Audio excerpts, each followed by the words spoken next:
Pour la période 2020-2021, le budget de l'Organisation mondiale de la santé s'élève à 5,840 milliards de dollars. Une enveloppe divisée en deux. D'un côté, les contributions fixées pour les États membres, elles représentent environ 20% du total, soit 1 milliard de dollars.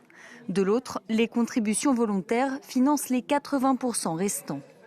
Concernant les contributions fixées, les 194 États membres versent chacun un pourcentage de la somme totale. Celui-ci est calculé en fonction de la fortune et de la population du pays.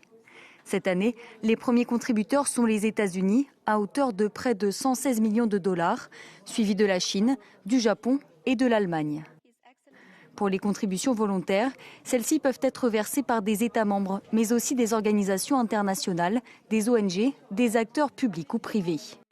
Selon les derniers chiffres disponibles, ce sont les États membres qui sont les principaux contributeurs volontaires, représentant 52% de la somme totale. Les États-Unis représentent là encore la plus grosse part, plus de 280 millions de dollars, suivis par la fondation Bill Gates.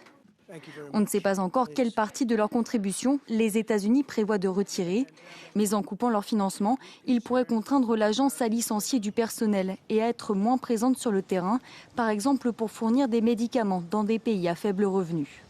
L'OMS serait aussi moins efficace pour coordonner les efforts internationaux, notamment pour la recherche d'un vaccin. Because they have failed to make the requested and greatly needed reforms, we will be today terminating our relationship with the World Health Organization and redirecting those funds to other worldwide and deserving urgent global public health needs.